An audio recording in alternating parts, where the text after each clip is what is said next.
BJP ने कहा है कि हम 16 तारीख तक अगर नोटिफ़िकेशन नहीं आएगा तो हम सदन नहीं चलने देंगे साहब। हुँ। अब आप 16 तारीख तक आप इंतज़ार कर रहे हैं, 17-18 को छुट्टी है, 19 को दिक्कतें बढ़ रही है। तो आप मानते हैं कि शिक्षा मंत्री को कम्युनिकेट करना चाहिए सामने जनता को दिखलाना चाहिए कि मैं कुछ कर रहा हूँ, बतलाना चाहिए? शिक्षा मंत्री भी क को भी करना चाहिए, ओवरऑल सरकार को ही करना चाहिए मैं तो कह रहा हूँ। जैसे आप एक्टिव हैं, आपसे तमाम मीडिया आता है, तो आप सही प्रकार से बात करते हैं, तो लोग को लगता है कि वाक़ई में ये कुछ कर रहे हैं। अब मैं लाख काम करूँगा, लेकिन जब तो मीडिया जो छात्र थे या बाहर से जो भी लोग थे, हुँ, उसको मीडिया ने कितना ज़्यादा हाइप दे कर के दिखाया। गमछा तो हरा-हरा रखे थे उनके आरजेडी के नाम पर। अब ये कौन लोग थे ये तो हम नहीं जानते हैं। हाँ, ये बात तो ये है कौन लोग थे, किन लोगों ने ऐसे किया, कि ये तो हम जो नहीं अभी जानते। महागठबंधन की सरकार है, अभी के समय में जितना भी आपने बताया, अभी के समय में प्रेज़ेंट में बिहार के युवाओं के मतलब ऊपर खरा नहीं उतर रही है, यही ना? नमस्कार, मैं विक्की गोयल, आप देख रहे हैं एनसीपी। अभी हमारे साथ संदीप सौरभ जी हैं, जो माले के विधायक हैं, चर्चित विधायक हैं। तमाम प्रकार के बिहार के लिए, बिहार के युवाओं के लिए, बिहार के जो भी बड़ी-बड़ी घटना होती है, उन पर सबका नज़र होता है और आज इनका बाइट हम लोग लेने वाले हैं और आज बड़ी मुद्दा होगी। पहले तो हम सर से बात करेंगे। बहुत-बहुत वेलकम है सर। बहुत-बहुत शुक्रिया। कल उपचुनाव का गिनती हुआ जिसमें उम्मीद था कि भैया फिर से नीतीश जी के झोली में जाने वाला है, बीजेपी के झोली में चली गई। देखिए कम मार्जिन से चुनाव हारा गया है और उसमें लगता है कि महागठबंधन को इसका ढंग से मूल्यांकन करना चाहिए। एक तो हमें लगता है कि भाजपा विरोधी जो वोट है, हुँ, उसमें बिखराव जब तक नहीं रोकेंगे, जैसे आप देख रहे हैं कि कल वाले चुनाव में हुँ, मुकेश सहनी जी की जो पार्टी है, उनको भी 10,000 के आसपास वोट मिले, भैया ही। 9,000 से कुछ हुँ, ज़्यादा और कम मार्जिन से 3,500 वोट से चुनाव हारा गया है। तो वो अगर वोट इकट्ठा रहता तो चुनाव दूसरा परिणाम होता। इसके अलावा इस चुनाव में जो एक इंसिडेंट हुआ, जो हमने अखबारों के माध्यम से और सोशल मीडिया में देखा, जिसमें शिक्षक बहाली के अभ्यर्थियों के ऊपर कुर्सी चलाई गई। कुर्सियाँ चलाई गई। तो हमें लगता है कि वो सब भी चीज़ें अवॉइड किया जाना चाहिए था, उसका भी एक असर होता है। तो ख़ैर ये तो मूल्यांकन की चीज़ है हुँ, हुँ, और हम लोग इसको आगे और ठीक करने की कोशिश करेंगे। हुँ। जैसा अभी आपने बताया कि कुर्सी वाली घटना को लेकर आप ज़िक्र किए तो हम भी कुछ बोले सर। अ, चुनाव से 2 दिन पहले कार्यकर्ता के द्वारा स्टूडेंट पे कुर्सी बरसाई गई, हाथ भी कुछ स्टूडेंट का टूटा, वो न्यूज़ में भी बड़ी अच्छा प्रकार से चलाया गया। उसी का पूरा प्रभाव आपको भी लग रहा है? तो उस देखिए कई चुनाव में एक कोई घटना से नहीं होता है, कई सारी घटनाएँ मिलती हैं, छोटे-छोटे चीज़ मिलते हैं, वहाँ के लोकल तात्कालिक समीकरण मिलते हैं, तब जाकर के एक चुनाव का रिज़ल्ट बनता है। तो इन सारी चीज़ों की पड़ताल होनी चाहिए, महागठबंधन बैठे इस पे और इसको ढंग से सोचे। हम लोग तो यही चाहते हैं कि आने वाले समय में बीजेपी को हर मोर्चे पर हराया जाए। हम लोग तो इसके लिए ही तैयार हैं। अधिक कुछ युवाओं से हम बात किए तो उनका कहना है कि तेजस्वी यादव जी का एक ही चीज़ हमको अब खराब लगने लगा है, महागठबंधन की सरकार की एक चीज़, थोड़ा इंतज़ार का मज़ा लीजिए। इसीलिए हम उनको थोड़ा इंतज़ार हम भी करवा देखिए देंगे। ये थोड़ा मिसकम्युनिकेशन भी है इसमें। जी। ये जो शिक्षक बहाली वाला मैटर है, सरकार जो कर रही है, वो ठीक काम कर रही है। ठीक कर रही है। लेकिन सरकार उसको ठीक से कम्युनिकेट नहीं कर पा रही है। शिक्षा विभाग में नए नियमावली बन रहे हैं। पुराने समय में जो शिक्षक की बहाली होती थी, उसमें जो कमियाँ थी, जिसको बार-बार हम लोगों ने भी उजागर किया। उन कमियों को दुरुस्त करने के लिए, उसको ठीक करने के लिए लोगों से ही फीडबैक लेकर के अगर उसको शिक्षा विभाग ठीक करने की कोशिश कर रहा है, तो शिक्षा विभाग को इसको ठीक से कम्युनिकेट कर देना चाहिए। जी। आप उसको जुमलों में या कुछ और लाइन में ऐसे एक्सप्रेस करेंगे, तो छात्र तो उससे कुंठित होंगे ही, छात्र तो नाराज़ होंगे ही। सब एजुकेटेड छात्र हैं। हाँ, एजुकेटेड छात्र हैं और उनको भी लग रहा है कि हम 3 साल से इंतज़ार कर रहे हैं। अब कितना इंतज़ार का मजा लें? हुँ। तो उसको अगर ठीक तरीके से कम्युनिकेशन में लाया जाता, अगर ये कहा जाता कि भाई हम इन-इन चीज़ों को बदल रहे हैं जो छात्रों के लिए ही अच्छा है। हम डोमिसाइल लागू कर रहे हैं जो स्टूडेंट्स के लिए अच्छा है। हम महिलाओं की सीटें जो खाली रह जा रही है उनकी जगह पे पुरुष अभ्यर्थियों को मौका देना चाह रहे हैं, तो छात्रों को अच्छा लगता। हुँ। तो आप जो कर रहे हैं, सरकार जो कर रही है, तो उसको शिक्षा विभाग को उसके अधिकारियों को, शिक्षा मंत्री को इसको ठीक से कम्युनिकेट कर देना चाहिए था छात्रों के बीच में। ये नहीं होने से ही छात्रों में अफ़रा-तफ़री की स्थिति बनी है और जो थोड़ी बहुत नाराज़गी जो बहुत तात्कालिक मेरे ख़्याल से है, वो अगर दिख रहा है तो उसका कारण यही है। तो तत्कालिक अगर नाराज़गी है, तो समाधान भी सरकार के पास है कि एक बार वो खुशखबरी दे दे कि वो लोग का एकदम प्यार में कन्वर्ट हो जाएगा। वही मैं कह रहा हूँ ना कि ये सरकार तो बैठी हुई नहीं है। ऐसा नहीं कि सीटें खाली हैं, बहाली होना है और सरकार बैठी हुई है, नहीं। विभाग में लगातार काम चल रहा है इस बात पे कि नियमावली में क्या-क्या संशोधन करना है। उसके लिए कई सारे शिक्षक संघ से भी मीटिंग हुई, मैंने सुना ऐसा। जी। हम लोग भी अपने तरफ से मैंने भी कई सारे सजेशंस दिए, लिखित में मैंने दिए हैं कि नए नियमावली में किन-किन चीज़ों का ध्यान रखना चाहिए सरकार को। तो उन चीज़ों पे अगर आप काम कर रहे हैं, तो आप ये बताइए जनता को कि हम भाई ये कर रहे हैं। खोल के बताइए। हाँ, खोल के बताइए ना क्या दिक्कत है?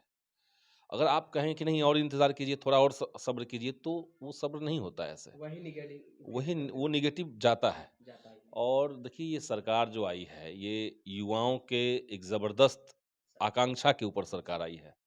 तो युवाओं की तो आकांक्षाएँ सरकार से बनी हुई है।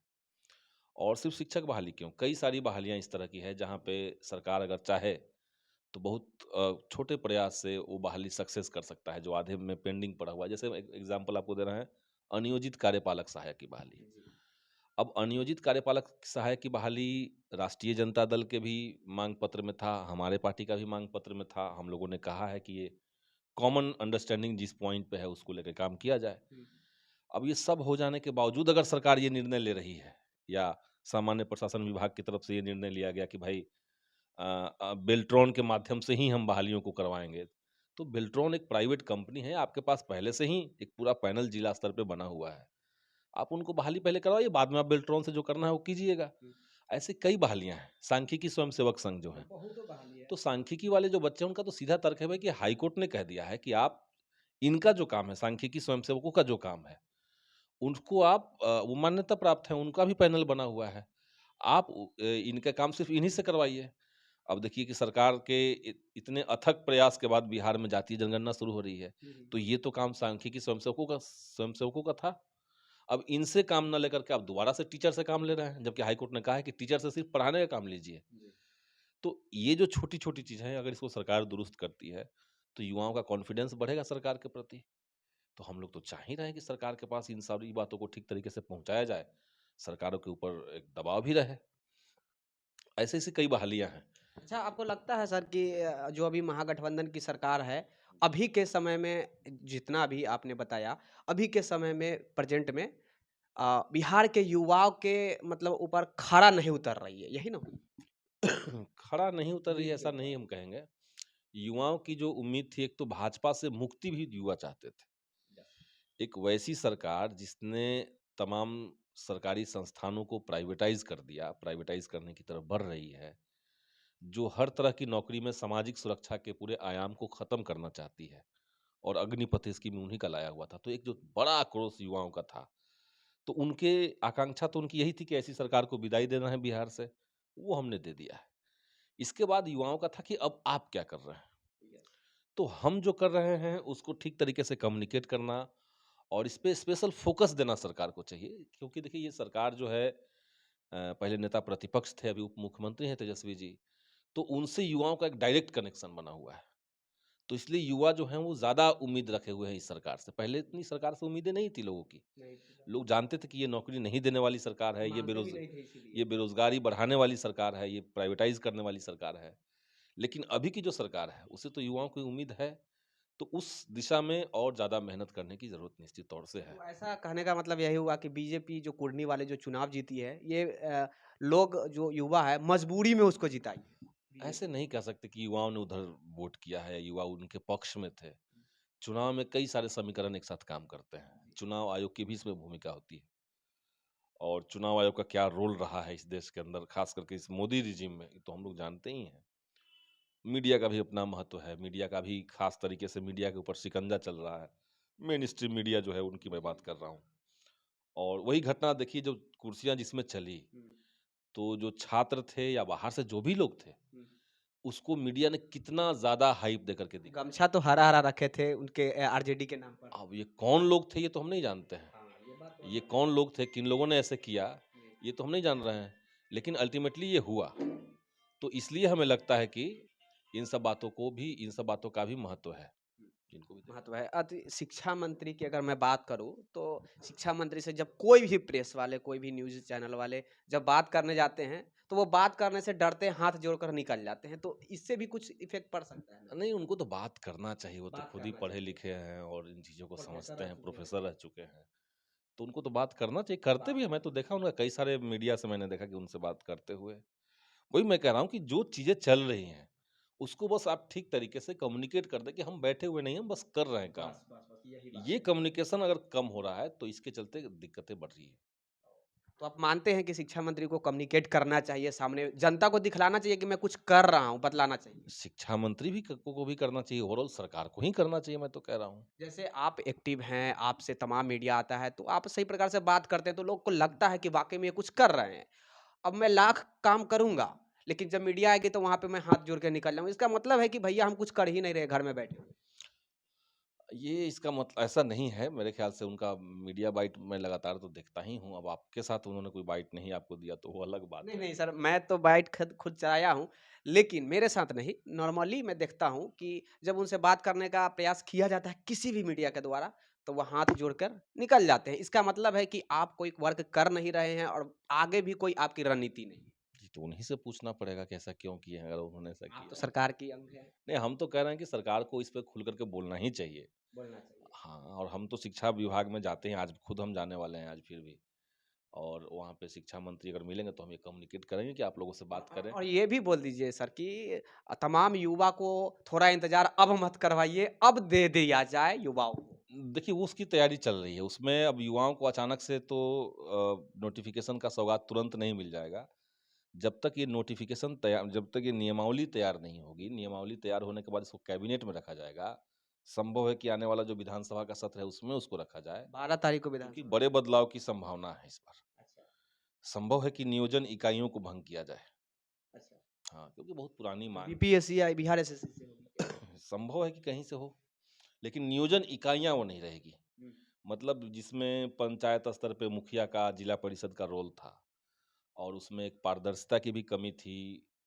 एक स्टूडेंट को कई एक जगह पे अप्लाई करना पड़ता था। मतलब आप वैशाली में भी अप्लाई कीजिए, भोजपुर में जाइए, सीतामढ़ी में जाइए और पटना में जाइए, तो उसमें कितना आपका मार्क्स है, इस पे डिपेंड नहीं करता है। डिपेंड करता है कि उस डिस्ट्रिक्ट में कट ऑफ कितना गया। कितना गया? सीट के हो सकता है हिसाब कि आपसे कम नंबर वाले का दूसरे डिस्ट्रिक्ट में हो गया और आपका इस डिस्ट्रिक्ट में नहीं हुआ। से। जी। तो ये सारी चीज़ें खत्म होकर के सेंट्रलाइज़ प्रोसेस से शुरू हो, तो कई सारे बदलाव इस तरह के होने हैं। हुँ।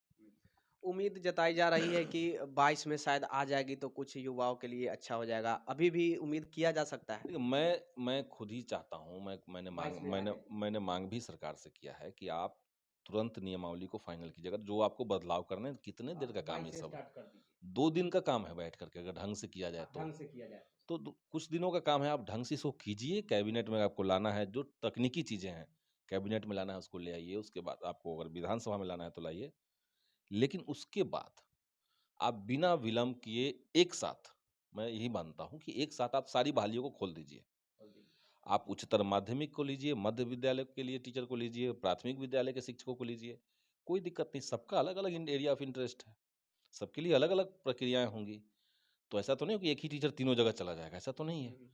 तो आप एक साथ शुरू कर सकते हैं, इससे ये होगा कि लाखों जो शिक्षक के पद खाली पड़े हुए हैं और स्कूली शिक्षा व्यवस्था पूरा चरमराई हुई है, वो ठीक हो सकती है और साथ ही साथ ये जो यूथ 2-3 भटक साल रहे से हैं। लगातार भटक रहे हैं, आंदोलन कर रहे हैं, लाठियाँ खा रहे हैं और इनको भी एक राहत मिलेगा, तो इसलिए इस प्रोसेस को करना ज़रूरी है सरकार के लिए। अच्छा, आप ये मानते हैं ना कि जो 13 तारीख को वो लोग रास्ते पे उतरने की जो पूरा तैयारी कर चुका है वो लोग, तो इससे तो और होगा कि विपक्ष वाले को और मौका नहीं मिल जाता है? देखिए, विपक्ष को तो कायदे से बिहार का जो विपक्ष है, वो तो असल में विपक्ष है नहीं, ये लोग तो सत्ता वाले लोग हैं। हुँ, सरकार में जो लोग हैं वही विपक्ष है, हुँ, हुँ। तो विपक्ष तो हम मानते हैं कि हम लोग हैं जो महागठबंधन के लोग हैं, ये तो विपक्ष की ही सरकार है। 13 तारीख को जो स्टूडेंट यूथ कह रहे हैं कि हम सड़क पे उतरेंगे, तो उनका अपना अधिकार है, वो उनको लग रहा है कि विधानसभा का सत्र शुरू हो रहा है। इस समय अगर सरकार के ऊपर दबाव बनाया जाए तो हमारा कुछ होगा। नोटिफ़िकेशन शायद जल्दी आए, तो उनका अधिकार है, उनको करना चाहिए, करें वो। हाँ, बीजेपी अगर जाके वहाँ कहने लगेगी कि हम 16 तारीख तक का अल्टीमेटम दिए, जो उन्होंने कहा भी है, तो कौन ऐसे करता है? 16 तारीख को आप अल्टीमेटम लास्ट दे रहे हैं। 17-18 आप जान ही रहे हैं कि विधानसभा बंद रहेगा। हुँ, सैटरडे, संडे है। 19 तारीख को खत्म होना है। हुँ। तो आप एक दावा भी कर दें और उसका कुछ फल भी ना निकले। राजनीतिक गेम तो नहीं है गेम पिटवाने ही का? तो है ना, गेम का मतलब नहीं है। बीजेपी ने कहा है कि हम 16 तारीख तक अगर नोटिफ़िकेशन नहीं आएगा तो हम सदन नहीं चलने देंगे साहब। हुँ, अब आप 16 तारीख तक आप इंतज़ार कर रहे हैं, 17-18 को छुट्टी है। 19 को सदन खत्म होने वाला है, तो आप सदन नहीं चलने देंगे, ये चौड़ाई क्यों ले रहे हैं? जब तक आप सरकार में थे तब तक तो आपकी चिंता नहीं थी। हुँ, आपने नियमावली के अंदर भी जो आवश्यक बदलाव जो अब सरकार करने जा रही है, वो भी तो आपने कभी नहीं किया। हुँ। उस समय देखिए कि कितने सारे पद खाली छठे चरण में रह गए थे और महिलाओं के पद खास करके खाली रह गए, तो हम लोगों ने तो मांग की थी उस समय कि आप इसको ठीक कीजिए। बाकी सारे विभागों में शिक्षा विभाग को अगर छोड़ दिया जाए तो सामान्य प्रशासन विभाग की नियमावली के तहत ये बात है कि कोई भी बहाली होगी तो उसमें महिलाओं के पद अगर खाली रह जाएंगे आखिर तक तो उसी कैटेगरी के पुरुष से उसको भर दिया जाएगा। हुँ। तो बीजेपी जब तक सरकार में थी तब तक इसको क्यों नहीं की उन लोगों ने? जो अभी कंटिन्यू में बिहार में शिक्षक हैं, जी। उनके लिए भी आपने बहुत बार लड़ाई लड़ा, तमाम लोग लड़ाई लड़े। उम्मीद था कि महागठबंधन जब बनती है, तो हमारी सारी माँगें पूरी हो जाएगी। उसके लिए बैठक अभी आपने बताया कि नेता लोग के साथ शिक्षा विभाग के जो भी नेता है, शिक्षक लोग का, उनसे बैठक हुई। उसके बाद भी शिक्षा मंत्री का कमेंट आता है कि देखा जाएगा, सुना जाएगा, तो इससे भी तो इफ़ेक्ट पड़ ना रहा है। देखिए, एक तो हमें लगता है कि ढंग से महागठबंधन में एक सारी पार्टियां हैं, 7 पार्टियां तो कहला रही हैं। हुँ। भले ही आप भी हैं उसमें। हम भी हैं उसमें। तो महागठबंधन को एक तो कॉमन मिनिमम प्रोग्राम अपना अनाउंस करना होगा। आप सरकार में आए हैं, इस सरकार को माने चले हुए 2 साल हो गए हैं, 3 साल बचे हुए हैं मुश्किल से। 2.5 साल ही कहिए बचे हुए हैं, 2 साल ही कहिए बचे हुए हैं। तो 2.5 साल अगर आपके पास समय बचे हुए हैं, तो इस बीच में अगर आप कुछ अलग नहीं करेंगे, अगर आप ये मैसेज देने में सफल नहीं होंगे कि हम बीजेपी से अलग तरह अलग का है। अलग हैं, यस। तब 25 का चुनाव में कैसे आप फेस करेंगे लोगों का? आप तो विपक्ष में थे और फिर अभी सरकार में आ गए। तो जो एंटी इनकम्बेंसी बीजेपी के खिलाफ होना चाहिए था, पुरानी सरकार के खिलाफ होना चाहिए, तो वो तो अब आपके खिलाफ भी हो सकता है। हुँ, हुँ, हुँ। इसीलिए सारी पार्टियों के बीच में एक कोऑर्डिनेशन कमिटी बने, एक समन्वय समिति बने, सारी पार्टियों का उसमें प्रतिनिधित्व हो हुँ, और उसका लगातार मीटिंग करके आप किसी पार्टी को ऐसे छोड़ देंगे कि भाई चलिए ज़रूरत पड़ेगी तो आपसे हम बात कर लेंगे, हुँ। फ़ोन से बात कर लेंगे, तो उस वैसे होता नहीं है। अगर प्लान बनाना है आपको ढंग से क्योंकि आपके खिलाफ आप जिससे लड़ रहे बड़ी हैं वो पार्टी छोटी है। छोटी छोटी बड़ी ताकत नहीं है वो। बहुत बड़ी पार्टी है। उसका सुबह से लेकर के रात तक का एजेंडा सिर्फ़ चुनाव ही होता है, उसके अलावा और कुछ नहीं होता हुँ। है। एक चुनाव खत्म होता है, वो अगले चुनाव में लगे रहते हैं। तो जो सालों भर पार्टी सिर्फ़ चुनावी मोड में है, उससे आपको लड़ना है, जिसने सारे सत्ता के तंत्र को अपने कब्ज़े में कर रखा है, उससे आपको लड़ना है। जो नफ़रत की भाषा बोलती है, लोगों को बाँट करके उनको हिंसात्मक रास्ते पर ले जाना चाहती है, वो ऐसी पार्टी से आप लड़ रहे हैं। तो आपको कुछ एक पैमाना सेट करना पड़ेगा। तो एक कॉमन मिनिमम प्रोग्राम भी और एक कोऑर्डिनेशन कमिटी। ये हम लोग हमारी पार्टी जो भाकपा माले हैं, हम लोग बहुत शुरुआत से कह रहे हैं और ये जब सरकार बदली, तो उस समय माननीय मुख्यमंत्री नीतीश जी ने भी कहा था कि कोऑर्डिनेशन कमिटी हम लोग बना करके ठीक से काम करेंगे। हुँ। लेकिन उस दिशा में काम क्यों नहीं हो रहा है, ये हमें समझ में नहीं आ रहा है। तो वो अगर ढंग से एक बार किया जाए, तो उसमें आपसी सलाह-मशविरा से हम लोग कई सारे कामों को एग्ज़ीक्यूट करवा सकते हैं। जैसे आप देखिए, अभी ईडब्ल्यूएस आरक्षण को लेकर के सुप्रीम कोर्ट ने एक वर्डिक्ट दिया और ईडब्ल्यूएस आरक्षण के आने के बाद आरक्षण का जो पारंपरिक परिभाषा था, जो संवैधानिक उसकी परिभाषा थी, उस पे एक सवालिया निशान आया है। हम लोग कह रहे थे कि अब चलिए ईडब्ल्यूएस आरक्षण की बात हो गई, अब सरकार जो है, राज्य सरकार जो है, वो अगर अपने स्टेट में आरक्षण के कैप को बढ़ा सकती है, तो बिहार को भी बढ़ाना चाहिए। मुख्यमंत्री जी ने कहा था भी कि ये बढ़ाने का मौका है। झारखंड ने बढ़ा दिया, कई राज्यों ने बढ़ा दिया, तमिलनाडु ने बढ़ा दिया, आप अपने यहाँ बढ़ा के देखिए। इसी तरीके से पुरानी पेंशन स्कीम योजना को बहाल कीजिए आप अपने यहाँ। कई सारे राज्य कर ही रहे हैं, तो उसपे नहीं भी आप कर रहे हैं, अभी आप तत्काल नहीं कर सकते हैं। आपके पास उस उतना इंफ्रास्ट्रक्चर नहीं है, आश्वासन दीजिए। आपके पास पैसे नहीं है। लेकिन आप अगर आपके अंदर विल पावर है विल पावर कि है। हम पुरानी पेंशन स्कीम को लागू कर सकते हैं, तो आप कम्युनिकेट कर दीजिए जनता को, हमने एक कमिटी बनाई है, इसमें जो आर्थिक अतिरिक्त बोझ आएगा सरकार के ऊपर, उसके लिए हमने ये रास्ते हम लोग तैयार कर रहे हैं और हम लोग पुरानी पेंशन स्कीम को बहाल करेंगे। ये जब आप कहेंगे, तो उसका एक मैसेज है। युवाओं की सरकार है, तो युवाओं की तरह सोचना बनता है। युवाओं की तरह सोचना बनता है प्लस छक्का-चौका भी मारना पड़ेगा। तो युवा ही तो छक्का-चौका मारेगा ना। वही मैं कह रहा हूँ कि सरकार को भी कुछ छक्का-चौका मारना पड़ेगा। कुछ इस तरह के आपको माइलस्टोन सेट करने पड़ेंगे, जहाँ से आप अ, अलग कर पाएँ कि आप भाजपा से आपकी अलग है। सरकार अलग है, जनता के प्रति ज़्यादा संवेदनशील है।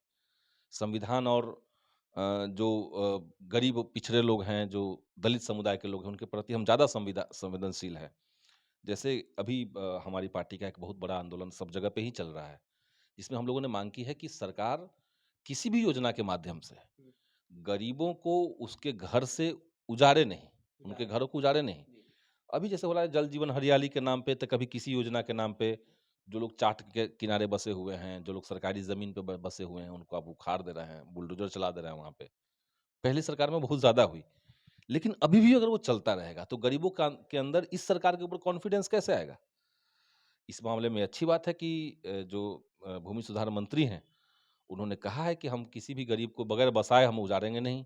तो ये अच्छी बात है, लेकिन ये लागू होगा तब तो होगा। हुँ, हो रहा है कि कई सारे कल ही हम देख रहे थे कि बक्सर के अंदर, डुमरांव के अंदर जो हमारे भाकपा माले के ही विधायक हैं, वो संघर्ष कर रहे हैं वहाँ पर, अजीत कुशवाहा।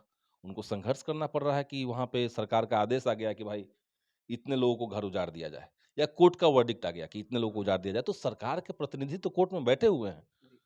सरकार तो इस पे रूल बना सकती है, लॉ बना सकती है। तो गरीबों को कॉन्फिडेंस देना, युवाओं को कॉन्फिडेंस देना, ये सरकार की प्राथमिकता में होनी चाहिए, जो समहाउ अभी तक लैक दिख रहा है, थोड़ा कम दिख रहा है। तो आगे मतलब आपके हिसाब से जो जितना भी आपने आपने अभी बात बताया कि आगे बैठकर ये सब कम्युनिकेट करना चाहिए। हाँ, उसके लिए एक समन्वय समिति का गठन हो। आप अपना विचार उसमें रखेंगे? निश्चित तौर से हमारी पार्टी रखेगी। पार्टियों का समन्वय समिति आपके होगी। विचार तो पूरा युवाओं के साथ मिलता-जुलता मतलब कम्युनिकेट कर रहा है। तो आप अगर वहाँ पे अपनी बातों को रखते हैं, तब तो सरकार को कोई आगे चल के फ्यूचर में कोई हानि होने ही वाला नहीं है। वही में हम तो कह ही रहे हैं कि हम रखें या हमारी पार्टी से कोई जाकर रखे। वो तो पार्टियों के अंदर जो पार्टी के सेक्रेटरी हमारे हैं, वो लोग जाएँगे उस मीटिंग में। लेकिन वहाँ तक तो हम कम्युनिकेट कर सकते हैं। लेकिन एक समन्वय समिति का गठन होना आज के समय में महागठबंधन की सबसे ज़्यादा ज़रूरी चीज़ है। कुढ़नी का चुनाव आप लड़ रहे हैं, ठीक? अब कुढ़नी के चुनाव से पहले अगर आप एक बैठक कर लेते, सातों पार्टियों का, रिजल्ट कुछ और होता। तो शायद रिज़ल्ट कुछ और हो सकता था। 3000 वोट कोई बड़ा वोट तो होता कोई नहीं बड़ा है। वोट नहीं। तो आप कुछ और कर सकते थे। तो इसीलिए समन्वय समिति का गठन इस समय महागठबंधन के लिए बहुत ज़रूरी है। हुँ, इसको जो लोग नकार रहे हैं या टाल रहे हैं, वो फ्यूचर में भारी पड़ फ्यूचर में सकता है। अपने ही खिलाफ हम लोग को हमारे ही खिलाफ हो भारी पड़ जाएगा। सकता जी, है। ठीक है। तो इसलिए इसको करना चाहिए। नहीं तो फ्यूचर में बड़ा भारी पड़ सकता भारी पड़ ही सकता है। वो तो दिख रहा है हम लोग को, गोपालगंज का चुनाव का हार जाना, कुढ़नी का चुनाव का हार जाना, ये तो दिखा रहा है कि है। 3 में से आप 2 बिहार हार का गए। टोटल सोशल समीकरण जो है वो हमारे पक्ष में है। महागठबंधन का जो सामाजिक आधार है वो बहुत ही बड़ा है। लेकिन आप उसको वोट में कल्मिनेट नहीं कर पा रहे हैं, वोट में उसको चैनलाइज़ नहीं कर पा रहे हैं। तो वो चैनलाइज़ कैसे होगा? उसके लिए कौन-कौन सी कमियाँ रह जा रही हैं, उसके लिए बैठ के बात कीजिए, नहीं बात कीजिएगा तो इस तरह के रिज़ल्ट आते रहेंगे। और इस तरह के छोटे-छोटे जो रिज़ल्ट हैं, वो बड़े रिज़ल्ट को भी प्रभावित करते हैं। 24 का चुनाव हमारे सामने बना हुआ है। बीजेपी को देखिए 24 के चुनाव में एकदम झोंक दिया अपने आप को। युवाओं के मन में एक ही चीज़ बैठ गया है कि 24 में इलेक्शन होने वाला है। थोड़ा इंतज़ार जो तेजस्वी जी बार-बार फिर से वही बात बोलूँगा कह रहे हैं, ये भी एक राजनेता हैं। राजनेता के लड़का हैं तो राजनेता वो ऑटोमैटिक है एक तो ये भी बार 24 तक ले अरे जाएँगे वो ना। एक बार मज़ाक में कहा हुआ लाइन है, थोड़ा इंतज़ार का मज़ा लीजिए। अब उसको इतना लोग चला दिया है, क्यों चला रहा है लोग हमको पता नहीं है, लेकिन वो हर चीज़ के लिए नहीं है। ये एक मीम्स बन गई है। हाँ, वो मीम बना दिए हैं लोगों ने। लेकिन 24 का चुनाव सामने है, तो हम तो कह रहे हैं कि भाई बीजेपी तो शुरुआत से ही 19 का चुनाव खत्म हुआ 24 और में वो लगे हैं। 24 में लगे हुए थे। जी। महागठबंधन को भी 24 के चुनाव में अगर लगना है, तो उसकी तैयारी एकदम शुरू करनी चाहिए और इसलिए मैं कह रहा हूँ कि बैठ के बात शुरू कीजिए। एकदम आखिरी पॉइंट पे बातचीत शुरू करेंगे, तो समय कम रहेगा लोगों के पास और फिर चुनाव हम हारेंगे और फिर से वही स्थिति बनेगी, तो उससे उससे बचना चाहिए। हमारे पास मौका भी है, समय भी हमारे हाथ में है, तो पूरा फ़ोकस करके अभी लगा जाए, मैं ये पूरा चाहता फ़ोकस हूँ। किया जाए। तमाम प्रकार के जो भी जानकारी था हम जानकारी लेने का प्रयास किए हैं। देखिए सरकार को बैठकर एक जगह बात करनी चाहिए तमाम जो भी पार्टी में 7 पार्टी अभी मिली हुई है ना, सारे लोगों को मिलकर एक जगह बैठकर कम्युनिकेट करना चाहिए और युवाओं को बतलाना चाहिए, बिहार की जनता को बतलाना चाहिए कि आगे हम क्या अभी प्रेज़ेंट में क्या कर रहे हैं, आगे क्या करने वाले हैं। कम्युनिकेट करना चाहिए जिसके कारण होगा कि एक आशा जो युवा में जगा हुआ है वो बरकरार रहेगी। नहीं तो इससे क्या होता है प्रभाव पड़ता है कि ये भी नेता हैं, बीजेपी चाहे जो भी पार्टी रही है अभी सरकार में रही है, उसी की तरह ये भी फेंकने वाली बन गई है। थोड़ी-सी वोट के कारण कुटनी में हारना पड़ा महागठबंधन सरकार को और महागठबंधन में ही महागठबंधन के भिन्न अंग हैं संदीप सौरभ जी। हम तमाम प्रकार के जानकारी लेने का प्रयास किए हैं जो कि आई होप आप लोगों को सैटिस्फैक्शन मिला होगा, सैटिस्फाइड हो गए होंगे। कैमरामैन राजेश राज के साथ मैं आपका दोस्त विक्की गोयल। आप देखते रहिए एनसीपी तब तक के लिए जय हिंद।